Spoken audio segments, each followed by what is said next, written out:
Hello friends, स्वागत है आप सभी का आप ही के अपने यूट्यूब चैनल सुपर फैंटेसी के अंदर। तो गाइस, आज हम बात करने वाले हैं जो Telugu Titans versus Jaipur pink panther के बीच जो मैच नंबर 9 खेला जाएगा, इस मुकाबले की यहाँ से हम बात करने वाले हैं। दोनों टीमों का पूरा रिकॉर्ड बताने वाला हूँ, पूरा प्रेडिक्शन समझाऊंगा। कौन सा प्लेयर चलने वाला है, कौन सा प्लेयर फ्लॉप होने वाला है और किस प्लेयर को कैप्टन करना है, किस प्लेयर को वॉइस कप्तान करना है, सभी बातें हैं जो मैं इस वीडियो के अंदर क्लियर करने वाला हूं। बाकी इस मुकाबले की फाइनल टीम की अगर मैं बात करूं तो वो आप लोगों को मेरे टेलीग्राम चैनल के ऊपर देखने को मिलेगी। एसएल और जीएल दोनों ही टीमें बिल्कुल फ्री के अंदर, कोई भी आप लोगों से चार्जेस नहीं लिया जाएगा, कोई भी पैसा नहीं लिया जाएगा, बिल्कुल फ्री के अंदर मैं टेलीग्राम चैनल के ऊपर प्रोवाइड करूंगा। तो टेलीग्राम चैनल को अवश्य ज्वाइन कर लेना है, लिंक आप लोगों को वीडियो के डिस्क्रिप्शन में मिल जाएगी। और जो भी बंदे देखो नए हैं चैनल के ऊपर, वो चैनल को कर लो सब्सक्राइब और बेल आइकन को कर लो ऑन, और साथ ही वीडियो को लाइक करके अपना सपोर्ट जरूर दिखाएं मेरे भाई। तो देखो, सबसे पहले अगर मैं बात कर लेता हूँ इन दोनों टीमों की हेड टू हेड मुकाबलों की, तो इन दोनों ही टीमों के बीच 19 मुकाबले खेले गए हैं, जिनमें से 10 मुकाबले जयपुर पिंक पैंथर ने जीते हैं और 8 मुकाबले यहां पर तेलुगु टाइटंस जीत के आ रही है। और दोनों ही टीमों के बीच एक मुकाबला यहां पर टाई रहा है, ठीक है। यानी कि जयपुर पिंक पैंथर का अच्छा रिकॉर्ड रहने वाले तेलुगु टाइटंस के अगेंस्ट। हालांकि 8 मुकाबले तेलुगु टाइटंस ने भी जीते हैं, लेकिन इस सीजन के अंदर भी तेलुगु टाइटंस पिछले दोनों मुकाबले के अंदर ज़्यादा कुछ खास परफॉर्मेंस नहीं कर पाई, इस बात का ध्यान रखना है, ठीक है। और जयपुर पिंक पैंथर अपना पहला ही मुकाबला जीत के आ रही है, वो आगे मैं यहाँ पर क्लियर करने वाला हूँ। बाकी जयपुर पिंक पैंथर का हाईएस्ट स्कोर 54 का रहेगा और तेलुगु टाइटंस का हाईएस्ट स्कोर यहाँ पर 51 रहने वाला है, ठीक है। सबसे कम स्कोर की बात करूँ तो 21 जयपुर का रहेगा और तेलुगु का यहाँ पर 24 रहने वाला है। अब यहाँ पर हम बात करें दोनों टीमों के रिसेंटली 4 मुकाबलों की, कि 4 मुकाबले के अंदर कौन सी टीम किस प्रकार से परफॉर्मेंस कर रही है, कितने पॉइंट निकाल रही है, उसकी अगर मैं चर्चा करूँ ना, तो सीजन 10 के अंदर दोनों ही टीमें 2 बार यहाँ पर आमने सामने हुई हैं। जिसके अंदर फर्स्ट मुकाबले के अंदर बात करें तो जयपुर पिंक पैंथर ने 38 पॉइंट किए हैं और तेलुगु टाइटंस की टीम ने 35 पॉइंट किए हैं, यानी कि 3 पॉइंटों से इस मुकाबले को जयपुर पिंक पैंथर की टीम विन कर ली है, ठीक है। सेकंड मुकाबले की बात करें तो तेलुगु टाइटंस की टीम ने 44 पॉइंट किए हैं और जयपुर पिंक पैंथर की टीम ने 51 पॉइंट किए हैं, यानी कि इस मुकाबले के अंदर भी जयपुर पिंक पैंथर बहुत ही बड़े मार्जिन से जीत के आ रही है, 7 पॉइंटों से यहाँ पर जीत के आ रही है। यहाँ पर सीजन 9 की बात करें तो सीजन 9 के अंदर भी देखो जयपुर ने 51 पॉइंट किए थे और तेलुगु टाइटंस ने केवल 27 पॉइंट किए थे, यानी कि बहुत ही बड़े मार्जिन से हरा के आ रही है जयपुर पिंक पैंथर की टीम तेलुगु टाइटंस को, ठीक है। बाकी सेकंड मुकाबले की बात करें तो उस मुकाबले के अंदर भी बहुत ही बड़े मार्जिन से हार के आ रही है तेलुगु टाइटंस की टीम, केवल 28 पॉइंट किए हैं तेलुगु ने और जयपुर पिंक पैंथर ने 48 पॉइंट किए हैं, यानी कि पिछले चारों मुकाबले जयपुर पिंक पैंथर की टीम जीत के आ रही है। यानी कि तेलुगु टाइटंस जब भी जयपुर के सामने होती है ना, तो ज़्यादा कुछ खास परफॉर्मेंस नहीं करती है, क्योंकि जो रिसेंटली मुकाबले देख सकते हो, इनके पॉइंट आप लोग देख सकते हो, बहुत ही बड़े मार्जिन से हार के आ रही है तेलुगु टाइटंस की टीम। यानी कि जयपुर के सामने ना तो रेडर कुछ खास परफॉर्मेंस करते हैं और ना ही डिफेंडर कुछ खास परफॉर्मेंस करते हैं, ठीक है। अब इन दोनों टीमों के रिसेंटली मुकाबले की बात करें जो इसी सीजन के अंदर खेले गए हैं, उसकी अगर मैं बात करूँ ना, तो तेलुगु टाइटंस का मुकाबला हुआ था, पिछला मुकाबला तमिल थलाइवाज के अगेंस्ट, जिसके अंदर तेलुगु टाइटंस अपना मुकाबला हार के आ रही है। केवल 29 पॉइंट ही किए हैं यहाँ पर तेलुगु टाइटंस ने। और जयपुर पिंक पैंथर की बात करूँ तो बंगाल वॉरियर्स के अगेंस्ट मुकाबला हुआ था जयपुर पिंक पैंथर का इसी सीजन के अंदर, जिसके अंदर जयपुर की टीम अपना मुकाबला जीत के आ रही है। 39 पॉइंट किए हैं यहाँ पर जयपुर पिंक पैंथर ने, रेडर भी अच्छा किए हैं और डिफेंडर भी अच्छा परफॉर्मेंस करके आ रहे हैं, ठीक है। अब यहाँ से देखो बस क्लियर करता हूँ, एक टीम हार के आ रही है और एक टीम जीत के आ रही है, और रिसेंटली के अंदर भी जयपुर चारों मुकाबले जीत के आ रही है। और हेड टू हेड मुकाबलों के अंदर भी जयपुर ने यहाँ पर अच्छा खासा परफॉर्मेंस किया है, 10 मुकाबले जीते हैं तेलुगु टाइटंस के अगेंस्ट। यानी कि इस मुकाबले के अंदर भी विन करने के चांसेस जयपुर के ज़्यादा रहेंगे, तेलुगु टाइटंस के कम चांसेस रहने वाले हैं इस मुकाबले को विन करने के, ठीक है। अब यहाँ से हम बात करने वाले हैं रिसेंटली मुकाबले की, तो रिसेंटली के अंदर किस प्रकार से परफॉर्मेंस करके आ रहे हैं, पिछले मुकाबले के अंदर कौन सा रेडर मेन रेडर की भूमिका निभा रहा है, कौन लेफ्ट के अंदर डिफेंडिंग कर रहा है, कौन राइट के अंदर डिफेंडिंग कर रहा है, उसकी अगर मैं क्लियर करूँ तो यहाँ से आप लोग देखोगे, ध्यान देना है, ये वेरी इंपॉर्टेंट चीज़ रहेगी। अगर इसको समझ गए ना तो मेरे भाई आप लोग अच्छी तरीके से विनिंग करने वाले हो। लेकिन उससे पहले आप लोग वीडियो को लाइक करके चैनल को सब्सक्राइब जरूर कर लेना है, साथ ही बेल आइकन को कर लेना है ऑन। ठीक है, अब देखो मंजीत की बात को, थर्ड रेडर की भूमिका निभाएगा मंजीत। ज़्यादा रेटिंग के अंदर अपॉर्चुनिटी नहीं मिलेगी, पिछले मुकाबले के अंदर भी ज़्यादा रेटिंग के अंदर अपॉर्चुनिटी नहीं मिली और केवल 1 पॉइंट निकाल के आ रहा है पिछले मुकाबले के अंदर, यानी कि इस मुकाबले के अंदर भी ज़्यादा अपॉर्चुनिटी नहीं मिलेगी। अब वो क्यों नहीं मिलने वाले, उसका रीजन आप लोग यहाँ से समझो। पवन शेरावत मेन रेडर की भूमिका निभाएगा और विजय मलिक सेकंड रेडर की भूमिका निभाएगा। अदरवाइज दोनों प्लेयर आउट होते हैं ना, पवन शेरावत और विजय मलिक, तो ही मंजीत को यहाँ पर रेडिंग के अंदर भेजा जाएगा। अदरवाइज मंजीत रेडिंग के अंदर नहीं जाएगा, ज़्यादा अपॉर्चुनिटी नहीं मिलेगी इस बंदे को रेडिंग सेक्शन से। और पिछले मुकाबले के अंदर देखो पवन शेरावत ने सुपर 10 लगाया है और विजय मलिक ने 9 रेड पॉइंट निकाले हैं। और विजय मलिक डिफेंडर भी रहेगा, है ना, 1 या 2 सक्सेसफुल टैकल भी कर सकता है, इस बात का ध्यान रखना। यानी कि विजय मलिक इस मुकाबले के अंदर वेरी इंपॉर्टेंट ऑप्शन हो जाएगा। ठीक है, तो दोनों रेडर आप लोगों के लिए वेरी इंपॉर्टेंट है, पवन शेरावत और विजय मलिक। अब हालांकि देखो पिछले मुकाबले के अंदर पवन शेरावत ने सुपर 10 लगाया है, फिर भी तेलुगु टाइटंस की टीम नहीं जीती।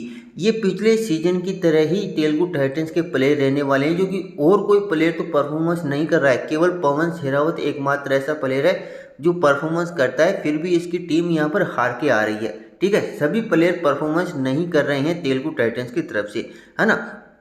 तो पवन शेरावत वेरी इंपॉर्टेंट हो जाएगा और विजय मलिक इंपॉर्टेंट होने वाला है। ठीक है, यहाँ से बात करूँ सागर की, जो राइट कॉर्नर के अंदर डिफेंडिंग आप लोगों को करते हुए नजर आएगा। पिछले मुकाबले के अंदर 2 सक्सेसफुल टैकल किए हैं। ठीक है, अजीत पवार की बात करें, अजीत पवार लेफ्ट कॉर्नर के अंदर डिफेंडिंग करे, इस प्लेयर ने भी 2 यहाँ पर डिफेंडिंग के अंदर पॉइंट निकाल के आ रहा है ना। लेकिन अब इन दोनों प्लेयरों की बात करूँ ना, तो इनमें से कौन आप लोगों के लिए इंपॉर्टेंट है, वो उसकी अगर मैं चर्चा करूं तो इनमें से आप लोग जो वो सागर को ट्राई कर सकते हो, वो भी जीएल टीम के अंदर। एसएल टीम के अंदर इस बंदे को ट्राई नहीं करना है, क्योंकि इसका जो एवरेज स्कोर आप लोग देखोगे ना, तो किसी मुकाबले के अंदर परफॉर्मेंस करता है और किसी मुकाबले के अंदर फ्लॉप होता है। तो इस मुकाबले के अंदर ऐसा है नहीं कि ज़्यादा कुछ खास परफॉर्मेंस करेगा, क्योंकि सामने वाली टीम के अंदर रेटिंग बहुत ही गजब की रहने वाली है। अर्जुन देसवाल रहेगा, यहाँ से विकास कंडोला है। ठीक है, तो यानी कि रेटिंग सेक्शन बहुत ही गजब की रहने वाली है। अभिजीत मलिक है, जो पिछले मुकाबले के अंदर भी अच्छा परफॉर्मेंस किया है, यानी कि सागर का इस मुकाबले के अंदर ज़्यादा परफॉर्मेंस करने के चांसेस नहीं है। तो इस प्लेयर को आप लोग जीएल टीम के अंदर शामिल करके चल सकते हो, एसएल के अंदर ड्रॉप करके चलने वाले हैं।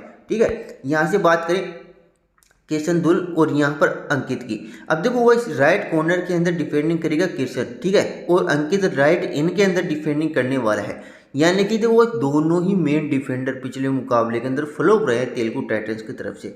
लेकिन इस मुकाबले के अंदर इन दोनों में से कौन आप लोगों के लिए इंपॉर्टेंट होगा, तो अगर आप लोग सेफ जाना चाहो ना, तो किशन दुल आप लोगों के लिए वेरी इंपॉर्टेंट है। क्योंकि किशन दुल के सामने ना तो अभिजीत परफॉर्मेंस कर पाएगा, ना ही विकास कंडोला परफॉर्मेंस करने वाला है, क्योंकि यहाँ पर किशन दुल के सामने दोनों ही प्लेयर फ्लॉप होते हुए नजर आते हैं। यानी कि इस मुकाबले के अंदर किशन दुल भी कम से कम 4 से 5 सक्सेसफुल टैकल करते हुए आप लोगों को नजर आ सकता है।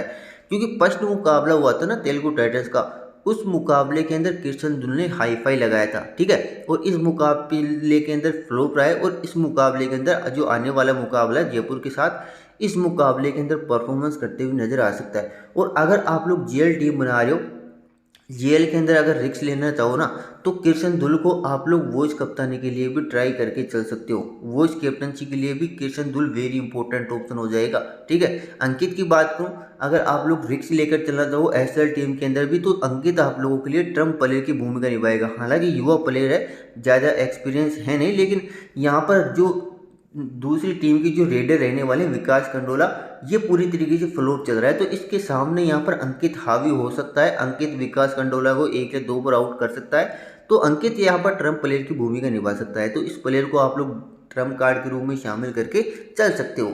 जयपुर की तरफ से बात कर लेते हैं, तो यहाँ पर अर्जुन देसवाल को तो बिल्कुल भी ड्रॉप नहीं करना है, एसएल के अंदर भी रखना है और जीएल टीम के अंदर भी रखना है। वेरी इंपॉर्टेंट रहेगा यहाँ पर अर्जुन देसवाल। ठीक है, सुरजीत सिंह की बात कर लेते हैं। तो सुरजीत सिंह की अगर मैं चर्चा करूँ, तो पिछले मुकाबले के अंदर केवल 1 सक्सेसफुल टैकल किया है, ज़्यादा कुछ खास परफॉर्मेंस नहीं किया। लेकिन जो सामने वाली टीम के अंदर देखो, अगर बात करूँ ना, तो रेटिंग की, तो यहाँ पर विजय मलिक और यहाँ पर मंजीत, ये दोनों परफॉर्मेंस नहीं करने वाले हैं। बाकी पवन शेरावत तो परफॉर्मेंस करेगा इस मुकाबले के अंदर भी, तो पवन को तो बिल्कुल भी ड्रॉप नहीं करना है। ठीक है, तो बाकी देखो मीर गब्बारी की बात करें, तो मीर गब्बारी इंपॉर्टेंट हो जाएगा, क्योंकि इस टीम के अगेंस्ट मीर गब्बारी ने हाई फाई भी लगाया है। ठीक है। पिछले सीजन के अंदर 5 सक्सेसफुल टैकल भी किए हैं तेलुगु टाइटंस के अगेंस्ट। ना तो यहाँ पर विजय मलिक चलता है, ना पवन शेरावत चलता है और ना ही मंजीत चलता है। यहाँ पर मीर गब्बारी अगर चल गया ना तो ये बंदा वन तरफा विनिंग करा के जाएगा। तो मीर गब्बारी को मैं अपनी टीम में रखूंगा, साथ ही अभिजीत मलिक मेरी टीम में रहेगा क्योंकि ये बंदा एक ऑलराउंडर भूमिका निभाएगा। पिछले मुकाबले के अंदर विकास कंडोला हालांकि सेकंड रेडर की भूमिका निभा रहा था, लेकिन जो बंदा यहाँ पर फ्लॉप रहता है ना कबड्डी के अंदर, उसको यहाँ पर ज़्यादा अपॉर्चुनिटी नहीं मिलती है, और जो यहाँ पर अच्छा परफॉर्मेंस करता है उसको ज़्यादा अपॉर्चुनिटी मिलती है। तो अभिजीत मलिक ने अच्छा परफॉर्मेंस किया तो ज़्यादा रेटिंग के अंदर अभिजीत मलिक को भेजा गया था। पिछले मुकाबले के अंदर विकास कंडोला को सब्स्टिट्यूट भी कर दिया गया था, इसका ध्यान रखना है। ठीक है, यहाँ से बात करूँ नीचे चलकर लक्की शर्मा की। लक्की शर्मा भी देखो बस ट्रम्प हो सकता है, पिछले मुकाबले के अंदर फ्लॉप रहा, राइट कॉर्नर के अंदर डिफेंडिंग करेगा। और अंकुश जियार की बात करूँ तो ये लेफ्ट कॉर्नर के अंदर डिफेंडिंग करने वाला है। यानी कि इन दोनों में से देखो बस बात करूँ ना तो अंकुश जियार तो यहाँ पर आप लोगों के लिए सेफ ऑप्शन रहेगा, लेकिन अगर आप लोग रिस्क लेकर चलना चाहो तो लक्की शर्मा एक बेस्ट ऑप्शन हो जाएगा। क्योंकि अगर ये बंदा देखो तेलुगु टाइटंस की तरफ से अगर चल गया तो वन तरफा विनिंग करा के जाएगा यहाँ पर, क्योंकि तेलुगु टाइटंस की तरफ से केवल पवन शेरावती एक ऐसा प्लेयर है जो कि परफॉर्मेंस कर रहा है। बाकी दोनों रेडर पूरी तरीके से फ्लॉप चल रहे हैं, मंजीत और विजय मलिक। हालांकि 9 रेड पॉइंट निकाले हैं वो यहाँ पर कमजोर टीम के सामने, लेकिन यहाँ पर जयपुर स्ट्रॉन्ग टीम रहने वाली तो इसके सामने इतना परफॉर्मेंस नहीं कर पाएगा। तो लक्की शर्मा एक ट्रम्प प्लेयर की भूमिका निभाने वाला है। बाकी ये देखो कुछ दोनों टीमों का इस प्रकार से रिकॉर्ड है। बाकी पूरे रिकॉर्ड के अनुसार फाइनल टीम की अगर मैं चर्चा करूं तो यहाँ से देखो इस फाइनल टीम फिलहाल के लिए ये मेरी रहने वाली है, जिसके अंदर कैप्टनसी मैंने अर्जुन देसवाल को दे रहा हूँ और वॉइस कप्तान किशन धुल मेरी टीम का रहने वाला है। बाकी देखो वॉइस पवन शेरावत को कैप्टन कर सकते हो और अंकुश जियार को वॉइस कप्तान कर सकते हो, या फिर देखो वॉइस मीर गब्बारी को भी वॉइस कप्तानी के लिए ट्राई कर सकते हो। तो ये आप लोग कॉम्बिनेशन बना सकते हो, लेकिन ये मेरी फाइनल टीम नहीं है मेरे भाई। फाइनल टीम के लिए आप लोग मेरे टेलीग्राम चैनल को ज्वाइन कर लेना है। एसएल और जीएल दोनों ही टीमें बिल्कुल फ्री के अंदर, कोई भी आप लोगों से पैसा नहीं लिया जाएगा, कोई भी चार्जेस नहीं लिया जाएगा, बिल्कुल फ्री के अंदर मैं टेलीग्राम चैनल के ऊपर प्रोवाइड कराऊंगा। तो टेलीग्राम चैनल को अवश्य ज्वाइन कर लेना, लिंक आप लोगों को वीडियो के डिस्क्रिप्शन में मिल जाएगी। तो आई होप ये वीडियो आप लोगों को अच्छा लगा होगा। अगर अच्छा लगा तो वीडियो को लाइक करें, साथ ही प्यारा सा कमेंट करें। तो मिलते हैं अगले वीडियो के अंदर। जय हिंद, जय भारत।